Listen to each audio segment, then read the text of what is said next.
potsatira kuwerusidwa kwa bambo George Kasakula ngati Director General wa Malawi Broadcasting Corporation kapena kuna zoti MBC ndekuti no bodi ya kumeneko inazakhalira basi kupanga chiganizo kuti kodi amene akuyenera kukhala ngati Director General kumeneko ndi ndani. Nde kumeneko apangano chiganizo chimenecho ndipo abwera ndi uthenga umeneno akusimikiza zonena kuti kumeneko asankha bambo Brian Banda kukhalano Director General wa Malawi Broadcasting Corporation. Enatu kumazati talongosani bwinobwino nkhani yake zikukhala bwanji kwenikweni ayendetho makosana nkhani ndimeneyo bodi ya kumeneko ku Malawi Broadcasting Corporation ndi imeneno inazapanga chiganizo chimenechi koteno asankhe a Brian Banda ngati Director General ku Malawi Broadcasting Corporation.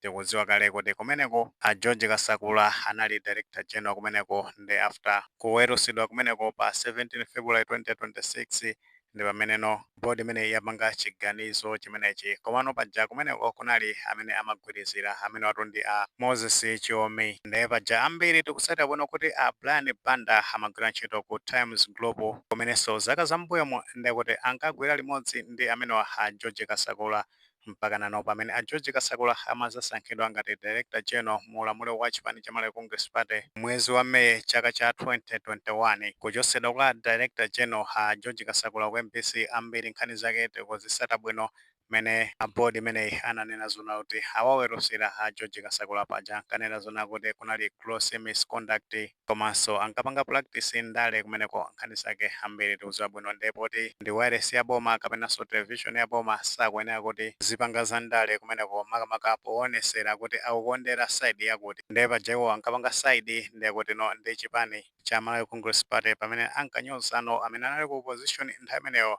achinapita munthalika ndekuti ndi anthu ena. So pa zifukwa zimenezo ndi zimene zinapangisa zona kuti a George Kasakula achosedwa ntchito kumeneko ndi padakali panopa ndekuti ali m'manja mwa polisi nkhani zakenso zokhuzana ndi kusagwira bwino ntchito kusagwiritsa ntchito bwino udindo wawo ngati Director General kumeneko ku Malawi Broadcasting Corporation. So ambiri a Brian Banda tikuwatsata bwino chifukwa choti mbuyomo anali ku Times Global kuchoka pamenepo ndekuti anazasankhidwanso ndi a Dr. Lazarus Chakwera mu ulamuliro wawo ngati Press Secretary kuchoka pamenepo pa zifukwa zosadziwika bwinobwino anapeza zoti kumeneko anayimisidwa ndi pamene amazabwerera kupita ku Times Global kumene padakali panopa ndi kumene asankhidwano kupita kumeneko ku MBC ngati Director General. Tikukhulupirira kuti kumeneko akagwira ntchito motumikira Malawi paja ambiri akapita kumeneko MBC amapeza zoti akusogolera institution imeneyi malo motumikira Malawi amakhala akupanga zawo ndekuti no kumatumikira adindo amene wasankha kukhala no Director General kumeneko. Ayi tingowafunira mafuno abwino bambo Brian Banda pamene akuyamba ntchito kumeneko ku MBC ngati Director General. Tikukhulupirira kuti akapanga hodi institutional mandate komanso work ethics